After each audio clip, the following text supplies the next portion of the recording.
Começa agora. Jornal da Mercosul. Apresentação: Denian Couto. Olá pessoal, muito bom dia. 7h da manhã em ponto. Começa agora o Jornal da Mercosul, o principal rádio-jornal de política do estado do Paraná. Nós vamos juntos na próxima hora passar fatos do momento com muita informação e opinião no seu rádio. Falamos para toda a rede. Curitiba, região metropolitana e litoral do Paraná pela 92.9 FM. Londrina, Cambé e o norte do estado pela 95.7. Icaraíma e região 94.7 FM. E Guaíra 91.7. Pietro de Lázari, bom dia. Bom dia, Denian. Bom dia a todos. Uma ótima sexta-feira. Você pode participar do jornal pelo nosso WhatsApp. Anote aí, 41 999809290. Vou repetir, 41 999809290. Eu falo ao vivo diretamente de Porto Alegre, capital gaúcha. Neste momento, 9 graus a temperatura, céu com poucas nuvens. Teremos um dia de sol aqui no Rio Grande do Sul. E aí, Pietro? Em Curitiba também temos um céu limpo com um dia de sol, teremos um dia de sol e a temperatura neste momento é de 6 graus, com mínima de 5 graus e máxima de 19 graus ao longo desta sexta-feira em Curitiba. Beleza, então é o seguinte, o Jornal da Mercosul está no ar graças ao apoio de FOUMED, proteção e segurança em descartáveis cirúrgicos. Retina Curitiba, centro de tratamento especializado de doenças da retina. Kassai Odontologia, seu sorriso é a nossa especialidade. Casa 531, organizante. CD Automóveis, líder em financiamento e refinanciamento de veículos. E seguindo seus passos, um novo conceito de moda para toda a família. Pietro, como é que o pessoal entra em contato conosco? Pode entrar em contato pelo WhatsApp 41 99809290, mensagem de texto ou de áudio. Legal, o Jornal da Mercosul está no ar. Chegamos! Jornal da Mercosul. Apresentação: Denian Couto. E o noticiário hoje cheio de fatos importantes. Nós vamos abrir com a sessão da CPI da Covid, que foi uma das mais tumultuadas desde o início dos trabalhos da Comissão Parlamentar de Inquérito.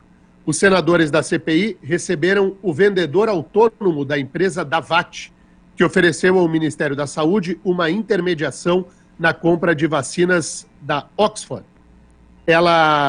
Essa ouviu esse vendedor autônomo e ele teria dito que recebeu proposta de propina.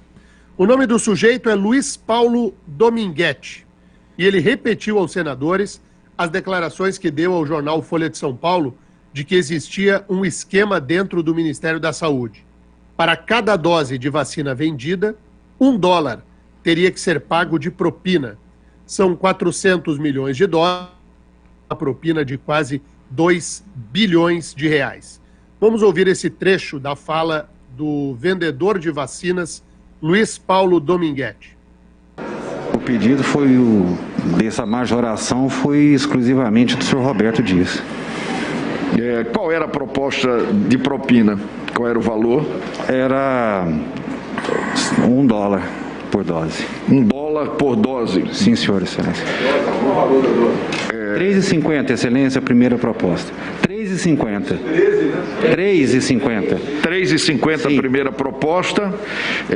Quantas doses seriam, só para repetir? A Davat estava ofertando ao Ministério da Saúde 400 milhões de doses. 400 milhões de doses. Sim. O Dominguete deu detalhes de como teria sido o jantar num shopping em Brasília em que essa negociação teria ocorrido. Participaram o diretor do Ministério da Saúde, Roberto Dias, e o coronel Marcelo Blanco, que também trabalha no Ministério. Ali foi pedida a propina. A senadora Simone Tebet, do MDB de Mato Grosso do Sul, questionou o depoente, que é cabo da Polícia Militar de Minas Gerais, por que ele não deu voz de prisão imediatamente quando o diretor do Ministério da Saúde sugeriu. Então é o seguinte, foi lá o depoente disse que recebeu uma proposta de propina de $1 por vacina, que isso aconteceu num jantar num shopping center da capital federal, e aí a senadora Simone Tebet falou o seguinte: olha, você é policial militar, por que no momento em que recebeu a proposta de corrupção, de propina, o senhor não prendeu todo mundo? Vamos à resposta do Dominguete. Só para saber, porque eu cheguei mais tarde, se o PM ainda está na ativa? Ele ainda está na ativa. E não deu voz de prisão exatamente quando soube de uma propina que foi imposta a Vossa Senhoria? Vossa Senhoria podia ter dado voz de prisão em flagrante e não fez, por quê? Vossa Excelência fala de quem? Do Roberto? Vossa Senhoria é um policial militar na ativa. Vossa Senhoria podia dar voz de prisão porque estava ali sendo um crime de corrupção, estava sendo corrompido naquele momento. Eu já Só a pergunta que faço. Desculpa, senadora Elisiane. Eu respondo a senhora, tudo para mim ali era novo. Embora... Era o quê? Nulo? Novo. Para mim também. Para mim também uma resposta de um policial dizer que não sabe o que está no Estatuto, na Constituição, na lei que Vossa Senhoria jurou defender. Que enquadrada linda que a Simone Tebet deu neste sujeito, né? Porque ontem o que nós vimos foi mais um circo da CPI. Um circo. E este sujeito que chegou lá acusando a existência do esquema de corrupção é um policial militar. Um policial militar da ativa.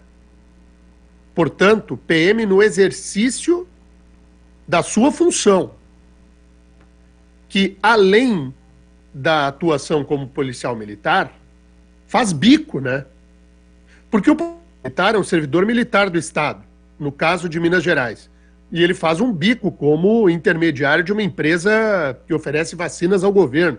É uma história completamente louca, né? E aí esse sujeito participa de uma reunião, de um jantar, e no jantar ele teria recebido a proposta de cobrar mais caro e devolver $1 como corrupção, por dose, o que daria 2 bilhões. Daí a senadora perguntou, por que não deu voz de prisão para todo mundo? Ah, porque para mim aquilo era novo. Que novo? Que novo?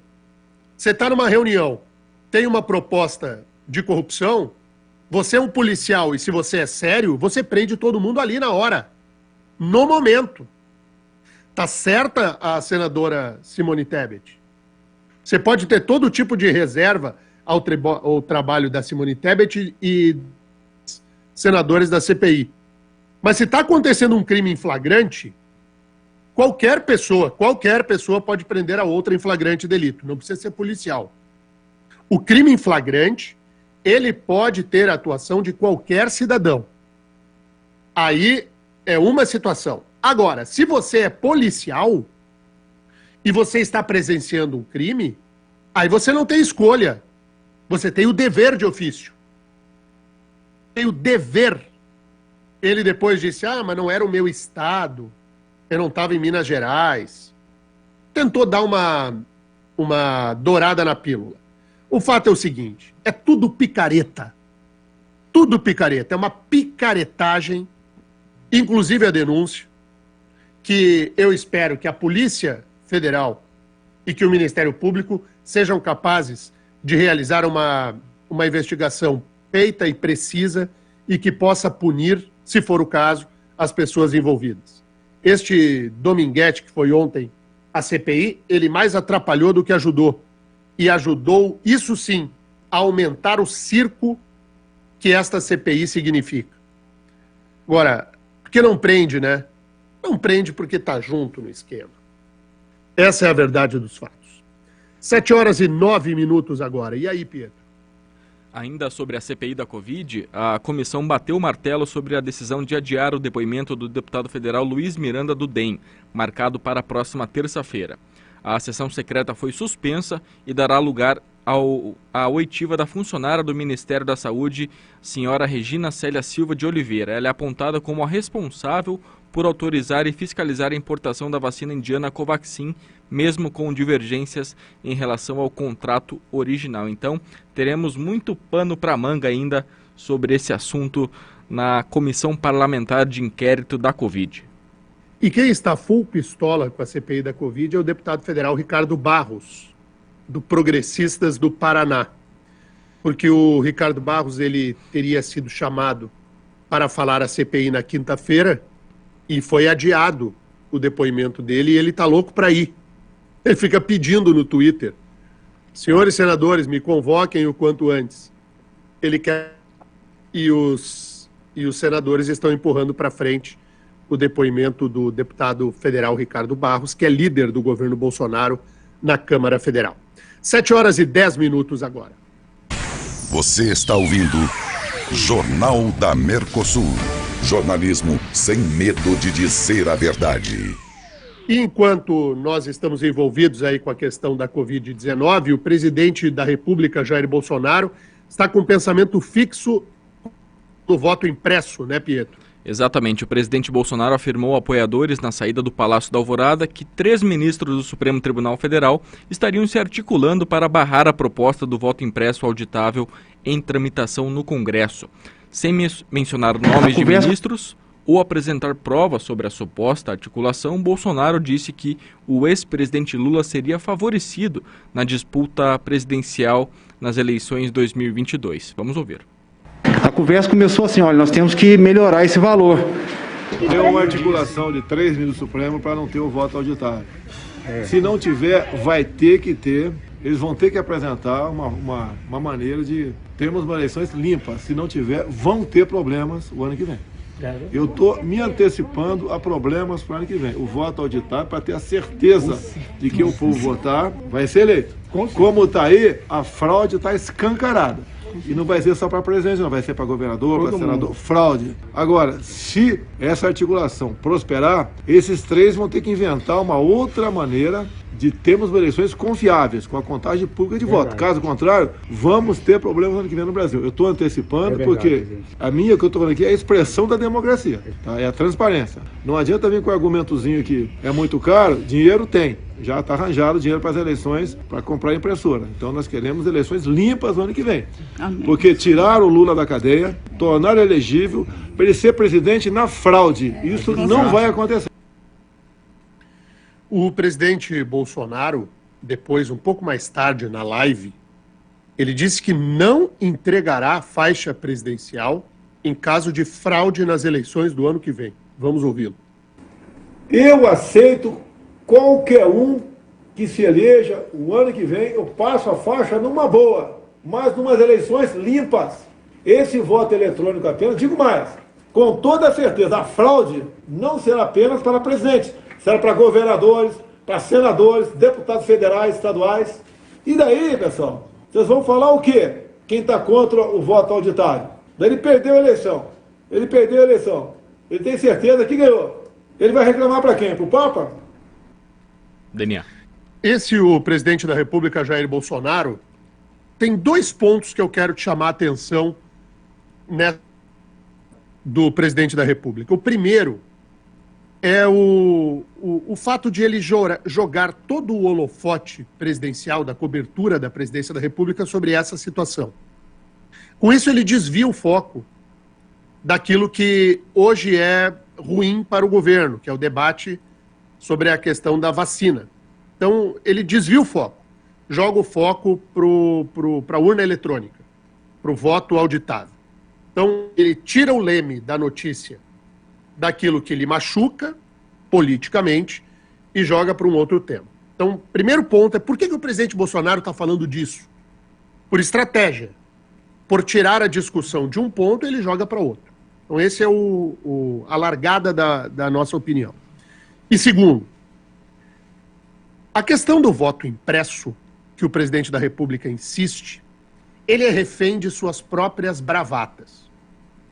A República disse ter provas cabais e determinantes e definitivas de que houve fraude na eleição em que ele venceu. Bolsonaro jamais apresentou prova alguma, jamais demonstrou a existência de qualquer tipo de fraude ou de desvio de funcionamento das urnas eletrônicas. Então o presidente fica repetindo uma bravata que ele disse ter provas da existência de uma fraude, sem que ele jamais as apresente. Esta bravata ela não é tolerável no comportamento de um presidente da República. Então, o presidente diz conhecer um sistema fraudulento e não apresenta às autoridades o que demonstraria a existência de uma fraude. Das duas, uma. Ou é mentira do Bolsonaro, ou o presidente está mentindo, dizendo que tem provas e, na verdade, não tem. Então, o presidente é um mentiroso.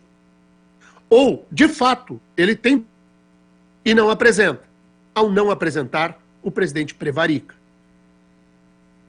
E quando você fica no ambiente da bravata, a bravata, ela em nada contribui para o país. O comportamento do presidente da República é menor e inaceitável no que toca à questão do voto impresso. Segundo, ele diz assim, tem 3 ministros do Supremo querendo barrar o voto impresso. Essa conspiração que o presidente enxerga, de novo, quem são os ministros, presidente? Quem são os 3 ministros? Qual é o ambiente de instabilidade institucional existente no país? Nada autoriza o presidente a apontar à Suprema Corte e dizer que há 3 ministros lá querendo impedir o voto impresso. Se há ministros lá, é uma obrigação do presidente dizer quem são e quais são as articulações que ele conhece de ministros do Supremo em torno disso. E terceiro ponto, e final, não vai passar o voto impresso no Congresso? 11 partidos já se manifestaram contrariamente à proposta de emenda constitucional do voto impresso. Então, o presidente não conseguiu construir um discurso de maioria na Câmara e no Senado. Por que o presidente está falando isso tudo? Para forçar o Congresso a votar com ele. O intuito final é mudar a opinião dos partidos e dos deputados, principalmente na Câmara Federal, para aprovar a proposta de emenda constitucional do voto impresso. Hoje o presidente não tem maioria. Por quê? Porque não é maioria simples. Para aprovar uma emenda constitucional, são necessários 3/5 dos votos. A Câmara, por exemplo, tem 500 deputados, são necessários 308 dos 513. E não há 308 votos. Então o que o presidente está fazendo é gerando uma instabilidade muito perigosa para o ano que vem. Ele está plantando vento. Esta fala do presidente é plantar vento, para a gente colher tempestade logo ali depois. Esse jornal é independente e enxerga nesta atitude algo absolutamente irresponsável. Primeiro, porque não é tema político do momento, em primeiro lugar. Segundo, porque segue com a bravata. Terceiro, porque aponta a existência de um complô no Supremo sem indicar os nomes. E quarto, porque ele sabe que não há maioria no Congresso hoje para aprovar a PEC do voto impresso. Portanto, há uma irresponsabilidade absurda na manifestação do presidente Bolsonaro. Você é policial militar. Por que, em que recebeu a proposta de corrupção, de propina, o senhor não prendeu todo mundo? Vamos ouvir a resposta do Dominguete. Só para saber, porque eu cheguei mais tarde, se o PM ainda está na ativa? Ele ainda está na ativa. E não deu voz de prisão exatamente quando soube de uma propina que foi imposta a Vossa Senhoria? Vossa Senhoria podia ter dado voz de prisão em flagrante e não fez, por quê? Vossa Excelência fala de quem? Do Roberto? Vossa Senhoria é um policial militar na ativa. Vossa Senhoria podia dar voz de prisão porque estava ali sendo um crime de corrupção, estava sendo corrompido. Uma pergunta que faço, desculpa, senadora Elisiane. Eu respondo a senhora, tudo para mim ali era novo. Embora... Era o quê? Nulo? Novo. Para mim também, uma resposta de um policial dizer que não sabe o que está no Estatuto, na Constituição, na lei que Vossa Senhoria jurou defender. Que enquadrada linda que a Simone Tebet deu neste sujeito, né? Porque ontem o que nós vimos foi mais um capítulo do grande circo da CPI. Foi um circo. E este sujeito que chegou lá acusando a existência do esquema de corrupção é um policial militar. Um policial militar da ativa.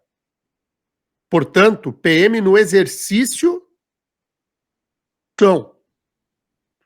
que, além da atuação como policial militar, faz bico, né? Porque o policial militar é um servidor militar do Estado, no caso de Minas Gerais. E ele faz um bico como intermediário de uma empresa que oferece vacinas ao governo. É uma história completamente louca, né? E aí esse sujeito participa de uma reunião, de um jantar, e no jantar ele tem proposta de cobrar mais caro e devolver $1 como corrupção, por dose, o que daria 2 bilhões. Daí a senadora perguntou, por que não deu voz de prisão para todo mundo? Ah, porque para mim aquilo era novo. Que novo? Que novo? Você está numa reunião, tem uma proposta de corrupção, você é um policial e se você é sério, você prende todo mundo ali na hora, no momento. Tá certa a senadora Simone Tebet? Você pode ter todo tipo de reserva ao trabalho da Simone Tebet e dos demais senadores da CPI. Mas se está acontecendo um crime em flagrante, qualquer pessoa pode prender a outra em flagrante delito, não precisa ser policial. O crime em flagrante, ele pode ter a atuação de qualquer cidadão. Aí é uma situação. Agora, se você é policial e você está presenciando um crime, aí você não tem escolha. Você tem o dever de ofício. Você tem o dever. Ele depois disse, mas não era o meu estado, eu não estava em Minas Gerais. Tentou dar uma dourada na pílula. O fato é o seguinte, é tudo picareta. Tudo picareta, é uma picaretagem, inclusive a denúncia. Eu espero que a Polícia Federal e que o Ministério Público sejam capazes de realizar uma investigação perfeita e precisa e que possa punir, se for o caso, as pessoas envolvidas. Este Dominguete, que foi ontem a CPI, ele mais atrapalhou do que ajudou. E ajudou, isso sim, a aumentar o circo que esta CPI significa. Agora, por que não prende, né? Não esquema. Essa é a verdade dos fatos. 7h09 agora. E aí, Pietro? Ainda sobre a CPI da Covid, a comissão bateu o martelo sobre a decisão de adiar o depoimento do deputado federal Luiz Miranda do DEM, marcado para a próxima terça-feira. A sessão secreta foi suspensa e dará lugar à oitiva da funcionária do Ministério da Saúde, senhora Regina Célia Silva de Oliveira. Ela é apontada como a responsável por autorizar e fiscalizar a importação da vacina indiana Covaxin, mesmo com divergências em relação ao contrato original. Então, teremos muito pano para manga ainda sobre esse assunto na Comissão Parlamentar de Inquérito da Covid. E quem está full pistola com a CPI da Covid é o deputado federal Ricardo Barros, do Progressistas do Paraná. Porque o Ricardo Barros ele teria sido chamado para falar a CPI na quinta-feira e foi adiado o depoimento dele e ele está louco para ir. Ele fica pedindo no Twitter, senhores senadores, me convoquem o quanto antes. Ele quer falar. E os senadores estão empurrando para frente o depoimento do deputado federal Ricardo Barros, que é líder do governo Bolsonaro na Câmara Federal. 7h10 agora. Você está ouvindo Jornal da Mercosul. Jornalismo sem medo de dizer a verdade. E enquanto nós estamos envolvidos aí com a questão da Covid-19, o presidente da República, Jair Bolsonaro, está com um pensamento fixo com a questão do voto impresso, né, Pietro? Exatamente. O presidente Bolsonaro afirmou a apoiadores na saída do Palácio da Alvorada que 3 ministros do Supremo Tribunal Federal estariam se articulando para barrar a proposta do voto impresso auditável em tramitação no Congresso. Sem mencionar nomes de ministros ou apresentar provas sobre a suposta articulação, Bolsonaro disse que o ex-presidente Lula seria favorecido na disputa presidencial nas eleições de 2022. Vamos ouvir. A conversa começou assim, olha, nós temos que melhorar esse valor. Tem uma articulação de 3 ministros do Supremo para não ter o voto auditável. Se não tiver, vai ter que ter, eles vão ter que apresentar uma maneira de termos uma eleições limpas. Se não tiver, vão ter problemas o ano que vem. Eu estou me antecipando a problemas para o ano que vem. O voto auditado para ter a certeza de que o povo votar vai ser eleito. Como está aí, a fraude está escancarada. E não vai ser só para presidente, não. Vai ser para governador, para senador. Fraude. Agora, se essa articulação prosperar, esses três vão ter que inventar uma outra maneira de termos eleições confiáveis, com a contagem pública de voto. Caso contrário, vamos ter problemas no ano que vem no Brasil. Eu estou antecipando porque a minha, que eu estou falando aqui, é a expressão da democracia, tá? É a transparência. Não adianta vir com o argumentozinho que é muito caro, dinheiro tem. Já está arranjado dinheiro para as eleições, para comprar impressora. Então, nós queremos eleições limpas no ano que vem. Amém. Porque tiraram o Lula da cadeia, tornaram elegível para ele ser presidente na fraude. Isso não vai acontecer. O presidente Bolsonaro, depois, um pouco mais tarde, na live, ele disse que não entregará a faixa presidencial em caso de fraude nas eleições do ano que vem. Vamos ouvi-lo. Eu aceito qualquer um que se eleja o ano que vem, eu passo a faixa numa boa, mas numas eleições limpas. Esse voto eletrônico apenas, digo mais, com toda certeza, a fraude não será apenas para presidente, será para governadores, para senadores, deputados federais, estaduais. E daí, pessoal, vocês vão falar o quê? Quem está contra o voto auditário? Daí ele perdeu a eleição. Ele perdeu a eleição. Ele tem certeza que ganhou. Ele vai reclamar para quem? Para o Papa? Daniel. Esse, o presidente da República, Jair Bolsonaro, tem dois pontos que eu quero te chamar a atenção nesta fala do presidente da República. O primeiro é o fato de ele jogar todo o holofote presidencial, da cobertura da presidência da República sobre essa situação. Com isso, ele desvia o foco daquilo que hoje é ruim para o governo, que é o debate sobre a questão da vacina. Então, ele desvia o foco, joga o foco para a urna eletrônica, para o voto auditável. Então, ele tira o leme da notícia daquilo que lhe machuca politicamente e joga para um outro tema. Então, primeiro ponto é por que o presidente Bolsonaro está falando disso? Por estratégia. Por tirar a discussão de um ponto, ele joga para outro. Então, esse é a largada da nossa opinião. A questão do voto impresso, que o presidente da República insiste, ele é refém de suas próprias bravatas. O presidente da República disse ter provas cabais e determinantes e definitivas de que houve fraude na eleição em que ele venceu. Bolsonaro jamais apresentou prova alguma, jamais demonstrou a existência de qualquer tipo de fraude ou de desvio de funcionamento das urnas eletrônicas. Fica repetindo uma bravata que ele disse ter provas da existência de uma fraude sem que ele jamais as apresente. Esta bravata, ela não é tolerável no comportamento de um presidente da República.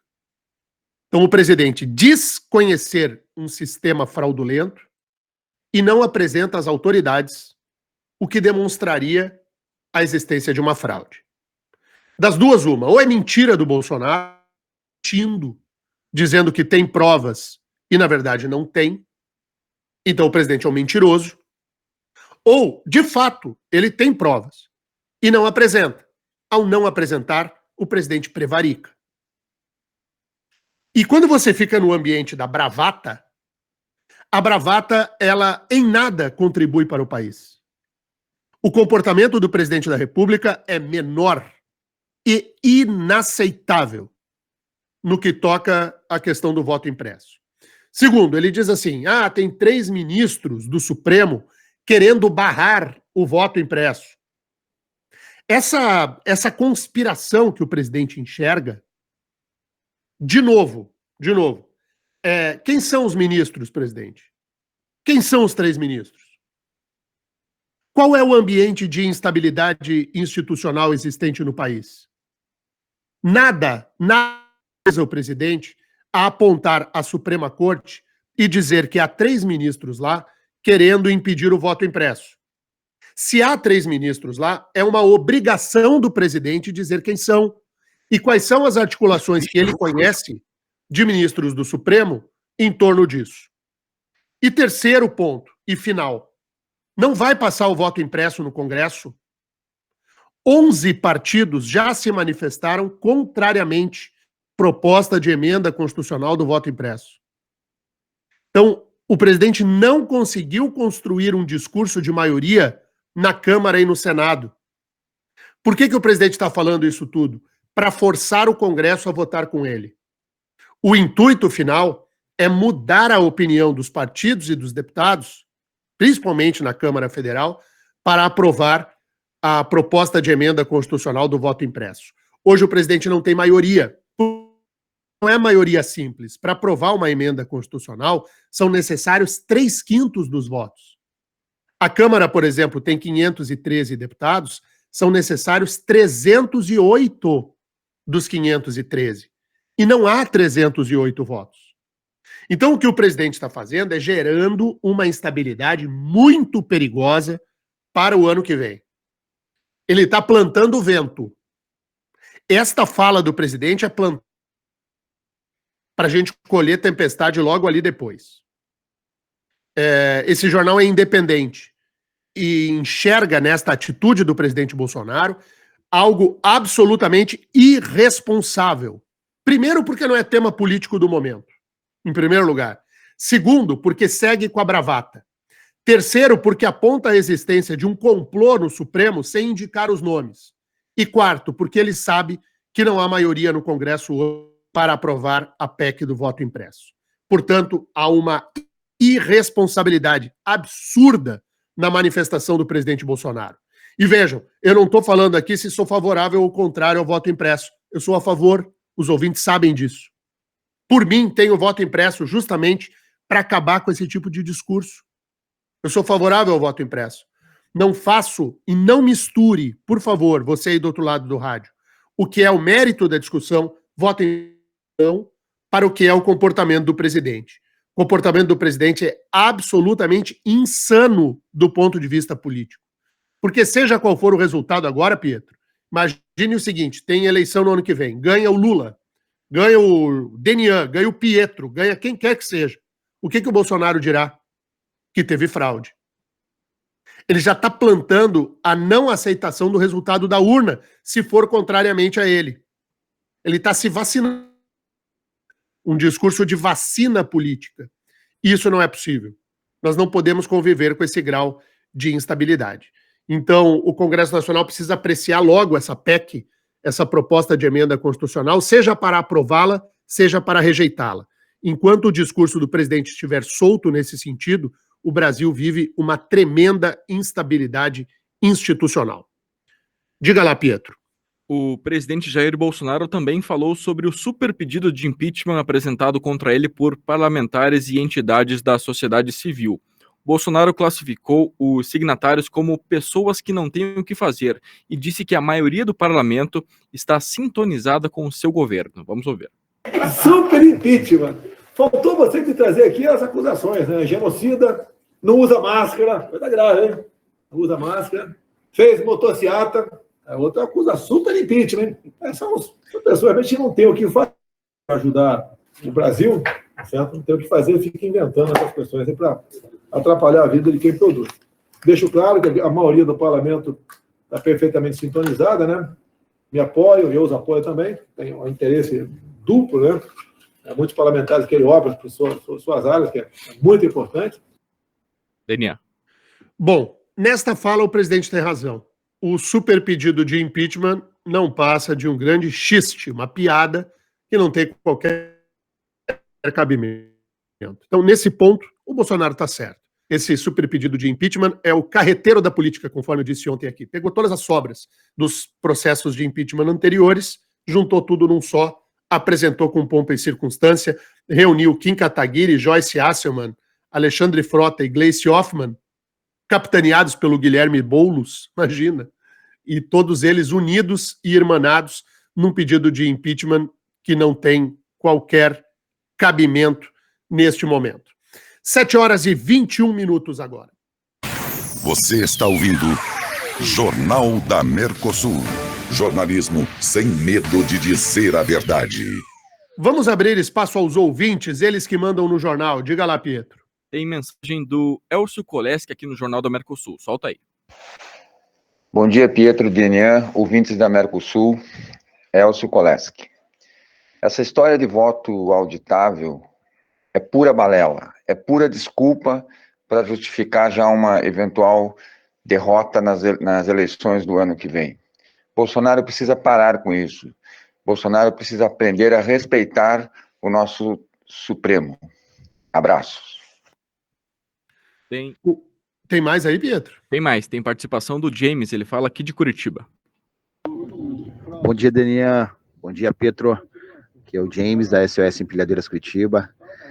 Pessoal, o que eu penso sobre o voto impresso, tá? Isso muito me interessa, eu sempre falei sobre isso, sempre comentei sobre isso. Qual é o medo que eles têm do voto impresso? É isso que eu queria entender. É algo tão simples para ser feito, é algo tão concreto para ser feito. Por que eles têm tanto medo do voto impresso? Isso que eu gostaria de saber. A pergunta do James é muito boa, por isso que eu sou favorável ao voto impresso. O motivo que eu sou favorável, eu, Denian, sou favorável ao voto impresso, é justamente para acabar com o discurso, sabe? Porque daí você elimina o discurso da fraude. Você vai lá e conta os votos. Se for o caso, pega o voto em papel, que saiu da urna, que imprimiu o voto, e aí depois você conta e faz a auditagem. Enquanto subsistir a suspeita, sempre haverá esse tipo de ataque ao sistema eleitoral brasileiro. Portanto, eu sou favorável ao voto impresso. Quero firmar a minha posição aqui. Mas, ao contrário, à forma com que o presidente Bolsonaro encaminha o debate. O jeito que o presidente Bolsonaro faz é um jeito de prejuízo ao país e a ele próprio. E é na base da bravata. O presidente Bolsonaro disse possuir provas irrefutáveis e incontestáveis da fraude eleitoral. Onde estão as provas? O presidente Bolsonaro disse que 3 ministros do Supremo Tribunal Federal estão se articulando para barrar a proposta de emenda constitucional a ser aprovada pela Câmara e pelo Senado. Quem são os 3 ministros? Enquanto o presidente se comportar como uma espécie de alborguete que espera a Judite, não haverá qualquer tipo de credibilidade no debate político brasileiro.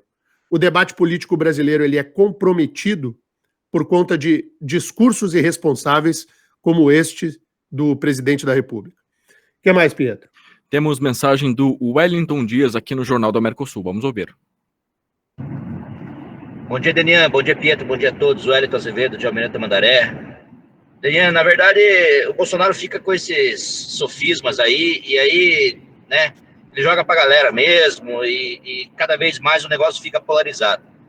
Eu votei no Bolsonaro por não querer que o PT continuasse, por não querer que o PT voltasse, e vou votar no Bolsonaro de novo se a coisa continuar desse jeito aí, com o Lula provavelmente sendo o cara que vai bater de frente com ele. Mas, infelizmente, ele não é um cara preparado para ser presidente da República, ele não tem assessoramento, e ele é um cara muito longe de ser aquilo que o Brasil precisa. Infelizmente, o Brasil é muito forte na área do agro, na área empresarial até, né? Nós temos muita garra, mas estamos bem mal mesmo de presidente da República. Um abraço a todos, Deus abençoe. Deus abençoe, amém. E isso vai acontecer muito, viu?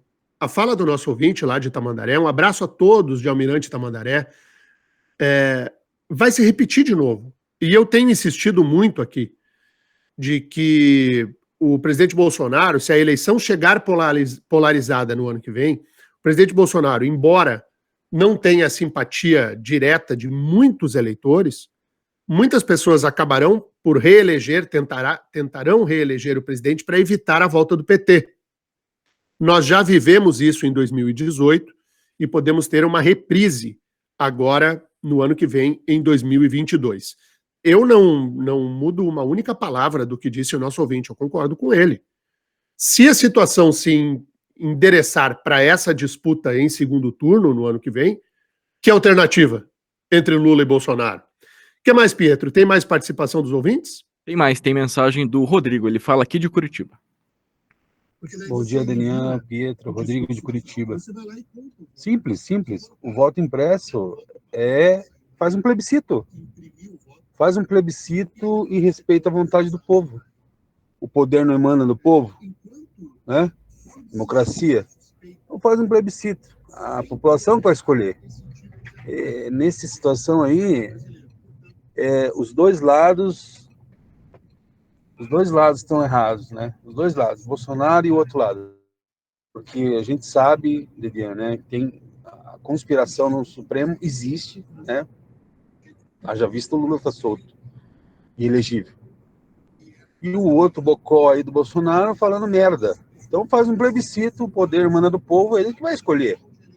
Né? E senão, no final do ano que vem, nós vamos ver, vai virar uma zorra. E o risco de a gente ter um golpe militar é grande. Esse cara tá falando aí é perigoso. Bom dia. Valeu, Rodrigo. Apenas tecnicamente, sabe que o Rodrigo, ele pontua muito bem as questões, quero mandar um abraço para ele, agradecer a contribuição ao jornal, a inteligência da argumentação. Mas neste caso, Rodrigo, não cabe plebiscito à decisão. Este caso, por envolver matéria eleitoral constitucional, uma mudança no sistema da eleição, ele não pode ser alterado por plebiscito, precisa ser por emenda constitucional.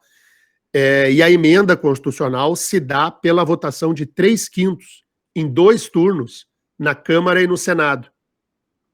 O plebiscito ele teria nenhum resultado do ponto de vista de uma mudança no sistema do voto normal que nós temos hoje para o voto impresso. Então, ainda que houvesse um plebiscito com 100% da população favorável à mudança no sistema, nada adiantaria do ponto de vista jurídico. Teria que se aprovar a emenda constitucional de qualquer maneira, porque a Constituição é quem disciplina esse tipo de situação.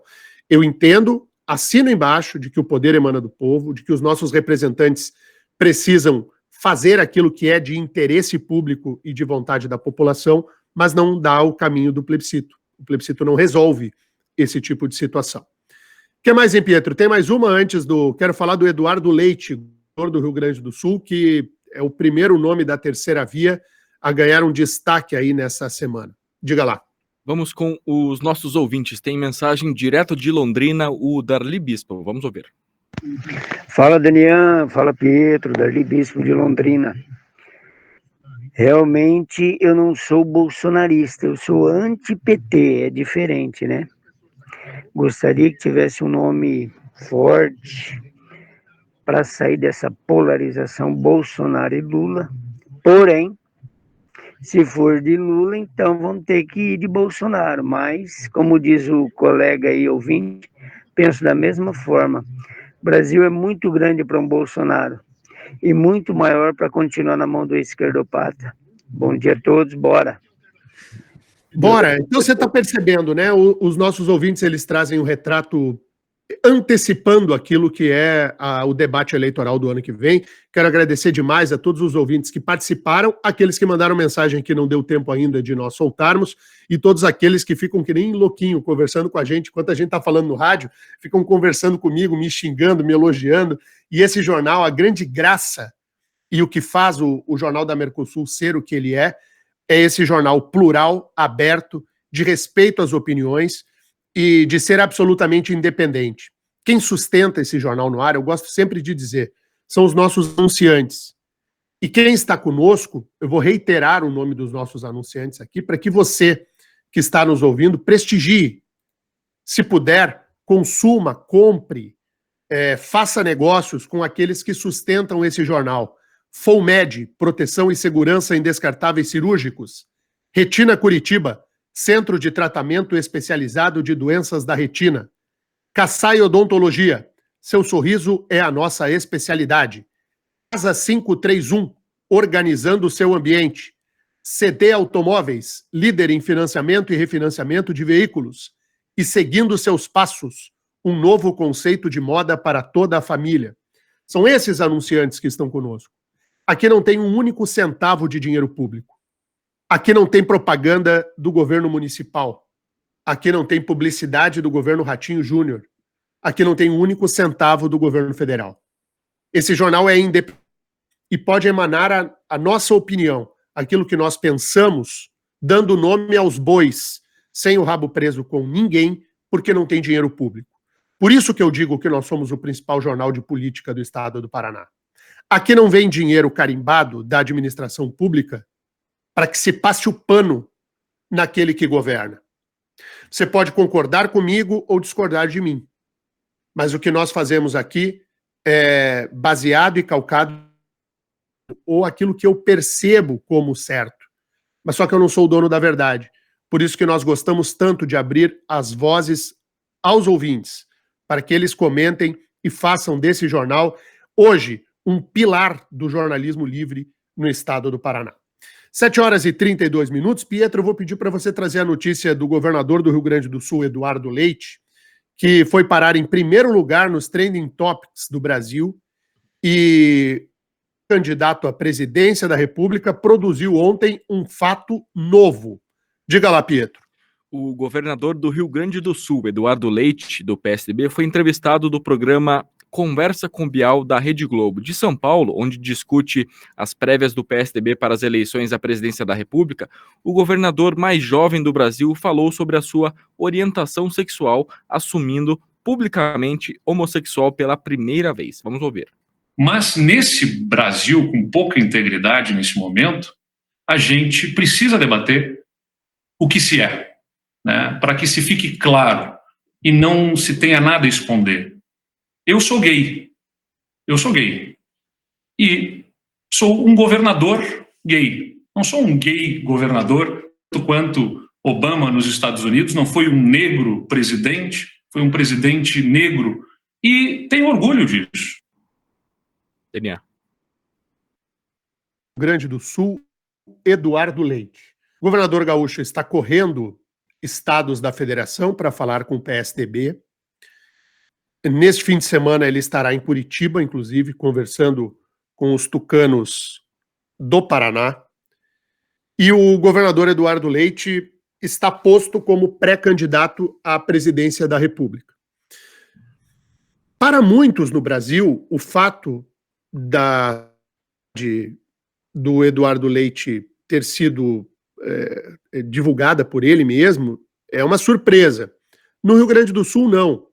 Embora ele não tivesse assumido nunca publicamente, todo mundo sabia da orientação sexual do governador Eduardo Leite. Eu te confesso, Pietro, que quando vi essa entrevista, eu admirei a coragem do governador gaúcho.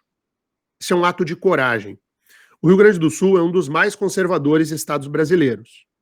Então, essa questão do gauchismo e a admitir a sua orientação sexual, de que ele é gay, perante o Brasil inteiro, numa entrevista para o Pedro Bial, não é pouca coisa. Ele foi muito corajoso na tomada de posição. E o ato de coragem, de dar transparência a quem... Eu acho que é um passo importantíssimo que o Eduardo Leite deu em sua pré-candidatura. Não estou fazendo aqui qualquer tipo de juízo se o Eduardo Leite é bom governador, se não é bom governador, se seria um bom presidente ou se não seria um bom presidente. Mas ele tirou de si uma falação. O gay lá do Rio Grande do Sul, e ficava sempre em tom pejorativo.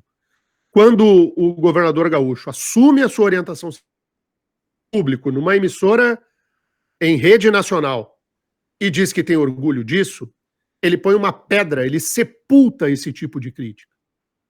Porque nós não podemos julgar quem quer que seja pela quantidade de melanina que a pessoa tem na pele, a cor de sua pele, se ela é branca ou preta. Não podemos julgar a capacidade de quem quer que seja por sua orientação sexual. O governador gaúcho, Eduardo Leite, um passo importante a fim de acabar com uma crítica que viria meio de esgoto, na esgotosfera, de atacar a figura pelo lado pessoal. Não merece críticas do lado pessoal do Leite. E não merece críticas do lado pessoal de ninguém. Se ele está posto na vida pública e postula uma eleição presidencial, ele tem que ser julgado não por sua orientação sexual, pelo que ele tem a dar ao país. Se ele pode contribuir ou não ao que o Brasil espera e o Brasil precisa. Deu um tilt na cabeça da esquerda. A esquerda surtou ontem com a fala do Eduardo Leite, Porque o Eduardo Leite é de centro-direita. Ele é de direita, o Eduardo Leite, ele não é de esquerda. Como assim uma pessoa de direita se assume gay e diz ter orgulho disso? Como que um direitista faz isso? Isso dá um tilt na cara da esquerda, a esquerda ficou desnorteada, porque eles querem ter a hegemonia do discurso, né? A hegemonia do LGBTQI+. A esquerda quer ser dona da pauta. Aí aparece o Eduardo Leite, e o Eduardo Leite vai lá e fala que ele é. E aí a esquerda entra em surto. Essa disputa mesquinha, eu não tenho nada a ver com isso, como não tenho nada a ver com a orientação sexual do governador gaúcho, Eduardo Leite, o que ação. Ninguém sabia quem era o Eduardo Leite de modo geral. Sabiam do governador gaúcho, que era possível candidato a presidente. Agora, todo mundo mais ou menos ouviu falar quem é esse cara. E ele conseguiu puxar para si uma visibilidade que até então não tivera. Eduardo Leite, governador do Rio Grande do Sul, pré-candidato à presidência. O João Dória, governador de São Paulo, que também é pré-candidato pelos tucanos, foi ao Twitter ontem elogiar o colega gaúcho, dizendo que tem orgulho do Eduardo Leite. O Eduardo Leite está na onda e está surfando. Mas está surfando por algo que eleitoralmente não importa. É isso que eu quero dizer. O que importa eleitoralmente é o que o Eduardo Leite, o Dória, o Bolsonaro, o Lula, o Ciro e quem mais vier tem a dizer ao país. Governar o Brasil. E não importa se é homem ou mulher, se é branco ou preto, se é gay ou heterossexual. As questões de natureza pessoal ficam na esfera da natureza pessoal. O que o Brasil precisa é de um gestor de verdade. E o cidadão vai escolher quem ele quer que governe o Brasil. 7h39 agora. Jornal da Mercosul. Apresentação, Denian Couto. E daí, Pietro? Quem também está nos Trend Topics do Twitter e criticou a postura do governador do Rio Grande do Sul, Eduardo Leite, foi Jean Willis, ex-deputado federal. O que disse Jean Willis, abre aspas, voltei só para dizer mais uma coisa. É tão ridículo ver héteros querendo impor a nós, LGBTQIs, assumidos, e na luta desde sempre que louvemos, sem crítica, o outing de um governador de direita que até ontem era jagunço de um racista homofóbico que se revelou genocida. Poupe-nos. Fecha aspas, a declaração de Jean Willis sobre Eduardo Leite. Se tem uma pessoa pequena, é o Jean Willis. Que ser humano minúsculo é o Jean Willis? O Jean não tem sequer empatia a um governador no exercício do mandato que sim é de direita e que sim é gay. Por quê? De esquerda tem que bater o tamborzinho do PSOL? Tem que andar no petismo para ser respeitado? O Jean Willis se mostra uma figura do tamanho que ele é. O Brasil se livrou do Jean Willis. Isso é muito bom para a política brasileira. O Jean Willis foi embora do Brasil. O Jean Willis renunciou ao mandato de deputado federal. O Brasil respira melhor sem o Jean Willis no Congresso. E fora do exterior, em vez de exaltar e até de como isso é importante para muitas pessoas que são gays ou lésbicas e que sofrem com isso por diversos motivos. A gente percebe o Eduardo Leite tornando isso público. Isso acalenta o coração de muitos. Acalenta o coração de muitos. A gente o Twitter, a gente viu muitas e muitas pessoas exaltando, poxa, quisera eu ter coragem, né? Quando tinha a idade dele, enfim. Isso teve toda uma discussão que vai muito além da política. O Jean Willis, ele é minúsculo. Desculpa a verdade dos fatos. Mas que tamanho tem o Jean Willis? Quem é Jean Willis na fila do pão? Tá lá na fila do pão o Jean Willis. Quem é Jean Willis? Então, quem vai dizer se o Eduardo Leite é candidato ou não é candidato é o PSDB. E quem vai dizer se ele vai governar o Brasil ou não vai governar o Brasil é o eleitor. E o que deve pautar a escolha do eleitor não é a orientação sexual do candidato. As questões de foro íntimo, elas têm que ser resolvidas no foro íntimo. Há muitos cristãos que estão nos ouvindo agora, há muitas pessoas sem religião que estão nos ouvindo agora, e há pessoas de outras religiões que estão nos ouvindo agora. E dentro de cada crença, a gente tem uma visão sobre esse fato. Sobre este fato, cada qual tem uma visão. Agora, isso não se confunde com o debate eleitoral. O debate eleitoral é outro, em que a posição do Eduardo Leite, ela é uma posição também para rebater crítica de natureza política. Pobre o Brasil que pensa como Jean Willis. O governador do Rio Grande do Sul, Eduardo Leite, ele vai o deputado Paulo Litro, que é o presidente do PSDB do Paraná. A reunião será em Curitiba, no sábado, para um evento de filiações e um evento também já com filiados do PSDB para tratar do cenário político e das eleições presidenciais em 2022. O PSDB no Paraná é um partido que diminuiu muito de tamanho, ficou muito fragilizado, né, por conta de tudo o que aconteceu com o ex-governador Beto Richa.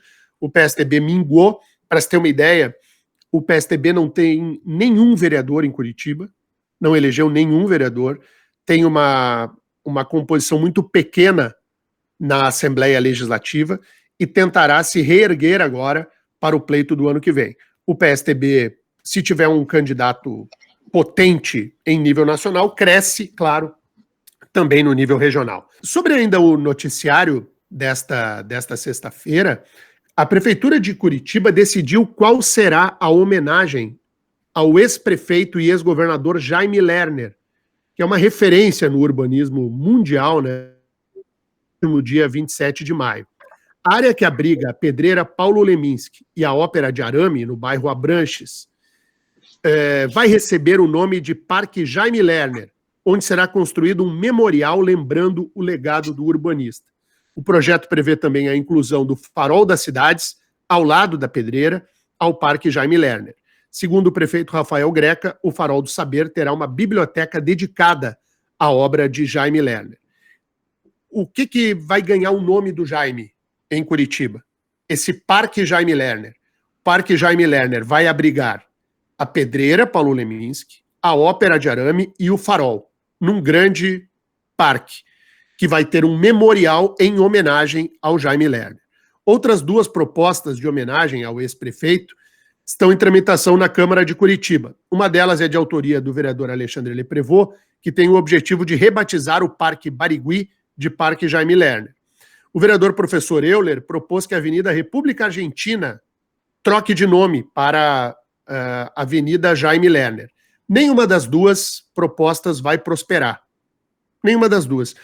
Do ponto de vista de trocar um nome de rua, é muito complicado. A lei traz certas exigências que seria praticamente impossível trocar o nome da Avenida República Argentina. Então isso não vai prosperar. E a ideia de mudar o nome do Parque Barigui fica sem propósito, porque se será criado um Parque Jaime Lerner, não vai ter dois parques Jaime Lerner, né? Então tem um Parque Jaime Lerner, que é o parque esse criado e idealizado pela prefeitura, que reúne a Pedreira, o Farol e a Ópera de Arame, fica se chamando Parque Jaime Lerner, e o Barigui fica se chamando Barigui, como ele se chama, e assim deve ser. Eu gostei da proposta, tá de parabéns à prefeitura, acho que a iniciativa é uma iniciativa correta, aquilo que já está, cria um grande parque, um parque novo, né, reunindo esses três pontos da cidade, e com isso homenageia, cria um memorial, e acho que é muito justo ao homem que fez de Curitiba o que Curitiba é. A Curitiba que nós conhecemos, nós devemos em boa monta, em grande parte, ao ex-prefeito Jaime Lerner. Vontade política muito grande de ser presidente. Sem dúvida. E ele, quando disputou a eleição no Rio Grande do Sul, ele de antemão já havia dito que não disputaria a reeleição. Então, ele não é candidato à reeleição aqui no Rio Grande do Sul. Tá bom. Oi. Eu acho que não vai dar, viu, Pietro? Tá muito baixinho. A gente tem que tentar conectar de novo o João pelo sistema aqui do nosso Airby. Se não der, a gente vai ter que descartar. Muito baixinho o som do do João Guilherme, mais uma vez, o que eu dizia é o seguinte, e o João Guilherme tem razão. Quando ele afirma de que o Eduardo Leite fez para chamar para si a responsabilidade, né, de aparecer para o Brasil inteiro, isso é fato. E agora todo mundo vai olhar para o governo dele. Agora todo mundo vai olhar, ele governou direito ou não governou direito? Quais são os resultados que o Eduardo Leite tem como governador que lhe credenciam a possibilidade de presidir o Brasil? E, obviamente, o Rio Grande do Sul nunca reelegeu um governador, nunca houve. E na campanha, o Eduardo Leite já disse que não seria candidato à reeleição. Então agora sai do ambiente da discussão da orientação sexual e passa a se olhar o Eduardo Leite como gestor das coisas no Rio Grande do Sul. E o governo dele está muito longe, mas muito longe de ser unanimidade. Muito longe, tem problemas, porque o Rio Grande do Sul é um foco de problemas. O Eduardo Leite pegou um estado melhor, por exemplo, do que pegou o antecessor, José Ivo Sartori, que recebeu um governo quebrado da gestão petista. E o Rio Grande do Sul hoje está muito longe de ser um padrão de modelo para o Brasil. O Paraná tem um governo muito mais moderno e mais à frente do que o governo gaúcho. Mas o Eduardo Leite está posto aí na parada e ele precisa primeiro resolver as questões internas no PSDB, né, João? Claro, mas surge como um fato novo, né, Denis? Ele foi candidato, foi prefeito, abriu mão da reeleição,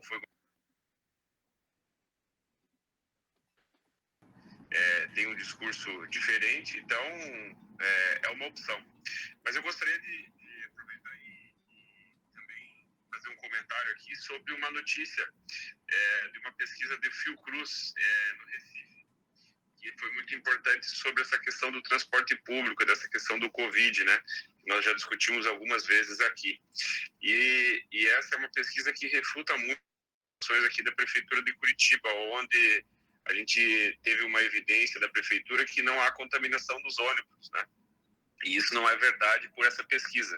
A pesquisa concluiu que lugares com maior risco de contaminação são justamente os terminais de ônibus, com 48,7% das amostras positivas. As pessoas foram coletadas 400 amostras de superfícies tocadas em vários usuários, com maçaneta, torneira, vaso sanitário, interruptor de luz, leitor de biometria, catraca e corrimão das escadas. E dentro dos terminais, as amostras positivas foram maiores do que dentro dos corredores dos hospitais. Então é um problema que a gente não enfrentou na pandemia e que agora uma pesquisa realizada em Pernambuco mostra que realmente essa é uma preocupação muito grande. E a prefeitura sempre, Covid não pegava em ônibus, né? Insistia nesse discurso de que não era foco de contaminação, que não era vetor de transmissão o sistema de transporte coletivo. E essa pesquisa que é trazida à baila pelo Dr. João Guilherme, isso nos mostra aquilo que todos nós, de certa maneira, imaginávamos como leigos, né? Mas que agora tem uma pesquisa científica que bate muito na tecla, principalmente na questão de toque de superfície. É isso, né, João? Exatamente isso, toque de superfície. Então mostra que a gente teve essa impressão, talvez minimizada pelo problema do transporte público, que não é verdade. E temos que continuar nos cuidando, né, gente? Isso aí é fundamental. Parece que os números estão melhorando, é uma realidade. Eu acabei de ver agora sobre Manaus, que está numa estabilidade grande há muito tempo já. Teve dias sem mortes já por Covid, mas a gente não pode arrefecer e torcer para que a gente tenha vacinação o quanto antes, né? E essa semana teve uma notícia aí que eu fiquei indignado, né? As vacinas da Janssen quase vencendo ali, a Anvisa não liberava e as vacinas paradas por conta de burocracia e complexidade, né? E essa vacina da Janssen, ela é tão importante porque é vacina de uma dose só, que daí nós tiramos, além de imunizarmos em definitivo a pessoa, a gente tira da frente essas pessoas da fila da segunda dose, né? A gente vai ganhando em velocidade. Em Curitiba nós estamos com 50% da população imunizada com uma dose, mas uma dose só não nos dá liberdade para uma vida normal, né, João? Claro, nós temos que voltar para as atividades normais com a segunda dose. E temos que lembrar que é 50% da população adulta. nós estamos esquecendo muito dos jovens, né? Não estamos falando muito sobre crianças e jovens. E essa é uma grande preocupação, porque a volta às escolas, ela precisa ser cada vez mais segura. Ela já deve acontecer, mas cada vez mais segura. E esses jovens, essas crianças são vetores. Então, nós temos que incluir a população de crianças e jovens, e já temos dados de pesquisas que sustentam a liberação, inclusive da Coronavac. Isso foi um artigo novo que saiu, uma pesquisa nova que é realizada na China, né, que é onde é produzida a Coronavac, que mostra eficácia, eficiência e segurança para crianças e jovens para a Coronavac. Então, a gente tem que incluir também no calendário de vacinação para a Covid o quanto antes jovens e crianças. E aí, com isso, a gente teria, então, em tese, pelo menos nesse momento, 2 vacinas possíveis, né, para adolescentes. Para adolescentes a partir de 12 anos, a vacina da Pfizer e a Coronavac, inclusive de crianças, né, de crianças e adolescentes. Mas outras pesquisas também podem demonstrar segurança de outras marcas, né, doutor João? Claro, isso acontece muito, porque quando é realizado um estudo científico, ele tem uma amostra de pessoas que é feita para selecionar a vacina, e não é feita em crianças por segurança. Mas isso não quer dizer que não se possa fazer em criança. Então, obviamente, logicamente, logo ali na frente teremos dados que vão autorizar quase todas as vacinas a serem feitas em pessoas mais jovens. E daí temos que começar a vacinar o quanto antes, porque são transmissão de doença, principalmente ficam assintomáticos, e a gente tem que fazer isso de maneira mais rápida. E, pessoal, queria só reforçar que eu tenho recebido bastante comentários nas redes sociais com perguntas sobre os comentários aqui da rádio. Então, continuem a nos seguir lá no Instagram, @Dr. João Guimorais, e vamos continuar conversando sobre as dicas de saúde, sobre as nossas conversas políticas aqui, e depois eu conto para vocês como é que ficou a costela, que eu tenho certeza que vai ficar uma delícia. Maravilha, doutor João, um grande abraço. Semana que vem eu estou de volta já a Curitiba, vamos fazer o nosso jornal diretamente dos estúdios, e penso eu que, de repente, até já do nosso estúdio novo, que está em fase final aí. João, um grande abraço para você, valeu!